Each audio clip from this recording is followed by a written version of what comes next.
এবার সিম ছাড়াই আপনার ফোনে চলবে ইন্টারনেট, আর সেই ব্যবস্থা করে দিচ্ছে ইলন মাস্ক। এর জন্য কোনো সিম বা ওয়াইফাই প্রয়োজন হবে না, তবুও চলবে সুপারফাস্ট ইন্টারনেট। মাস্কের স্টারলিংক আইফোনে সরাসরি স্যাটেলাইট ইন্টারনেট সুবিধা নিয়ে আসছে। এর জন্য দরকার হবে না কোনো টাওয়ারের, একই সাথে লাগবে না কোনো মোবাইল নেটওয়ার্কও।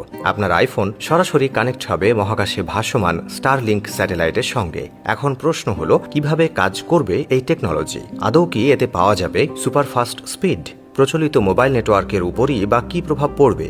সব নিয়ে বিস্তারিত থাকছে আজকের ভিডিও প্রতিবেদনে। বর্তমান যুগে প্রযুক্তির উন্নতির সাথে সাথে আমাদের জীবনযাত্রা অনেক সহজ হয়ে গেছে। কয়েক বছর আগেও কেউ হয়তো কল্পনাও করতে পারেননি যে ফোন ব্যবহার করার জন্য সিম কার্ড বা টাওয়ারের প্রয়োজন হবে না, কিন্তু আজ এটি সম্ভব হয়েছে ইলন মাস্কের স্টারলিংক কোম্পানির মাধ্যমে। স্টারলিংক হল স্যাটেলাইট ভিত্তিক ইন্টারনেট পরিষেবা।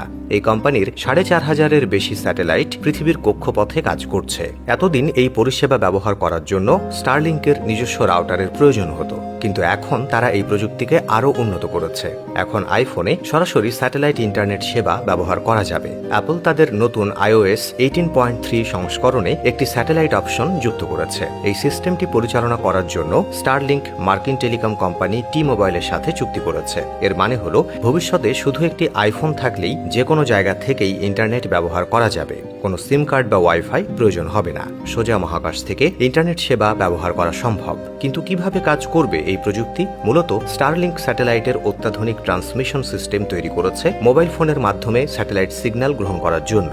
এর ফলে ব্যবহারকারীরা কোনো রকম টাওয়ার ছাড়াই সরাসরি স্যাটেলাইটের সঙ্গে যুক্ত হতে পারবে এবং ইন্টারনেট ব্যবহার করতে সক্ষম হবে। এই ট্রান্সমিশন সিস্টেমটি এতটাই শক্তিশালী যে সাধারণ মোবাইল নেটওয়ার্কের মতোই কাজ করবে। প্রাথমিকভাবে এই সেবার মাধ্যমে শুধুমাত্র টেক্সট মেসেজ, গান, পডকাস্ট এবং ছবি আপলোড করা যাবে। তবে ইলন মাস্ক জানিয়েছেন যে ভবিষ্যতে এর মাধ্যমে ভিডিও স্ট্রিমিং ও ভয়েস কলের সুবিধা চালু করা হবে। এখন প্রশ্ন হচ্ছে, স্টারলিংকের এই ইন্টারনেটের গতি কেমন হতে পারে? একটি রিপোর্ট অনুযায়ী স্টারলিংক ব্রডব্যান্ড দক্ষিণ অস্ট্রেলিয়ার কিছু অংশে পরীক্ষা করা হয়েছে এবং 250 থেকে 350 Mbps গতিতে পৌঁছে গেছে।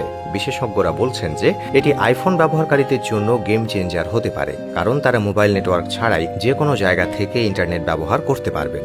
এমনকি দুর্গম এলাকা বা প্রাকৃতিক দুর্যোগের সময়ও যোগাযোগ রাখা সম্ভব হবে। এর ফলে ট্র্যাডিশনাল মোবাইল টাওয়ারের উপর নির্ভরশীলতা কমবে। তবে এই প্রযুক্তি বর্তমান টেলিকম কোম্পানিগুলোর উপর কোনো প্রভাব ফেলবে কি? বিশেষজ্ঞদের মতে স্টারলিংকের ডিরেক্ট টু সেলস যদি সফল হয়, তাহলে ভবিষ্যতে টেলিকম অপারেটরদের প্রয়োজন কম হতে পারে। তবে কিছু চ্যালেঞ্জও রয়েছে, যেমন স্টারলিংকের ইন্টারনেট এখনও উন্নয়নের পর্যায়ে রয়েছে। শুরুতে এটি শুধুমাত্র নির্দিষ্ট কিছু আইফোন মডেলে কাজ করবে। স্যাটেলাইট পরিষেবার খরচ সাধারণ মোবাইল নেটওয়ার্কের চেয়ে অনেক বেশি হতে পারে। ইলন মাস্কের স্টারলিংক ইতোমধ্যেই ইন্টারনেট জগতে বিপ্লব ঘটিয়েছে। বিশ্লেষকদের মতে এবার মোবাইল নেটওয়ার্কের ক্ষেত্রেও একই বিপ্লব আসতে চলেছে। যদি এই প্রযুক্তি সত্যিই কার্যকর হয়, তাহলে ভবিষ্যতে আমরা ফোনে ইন্টারনেট ব্যবহারের জন্য সিম কার্ড বা মোবাইল টাওয়ারের প্রয়োজন অনুভবই করব না।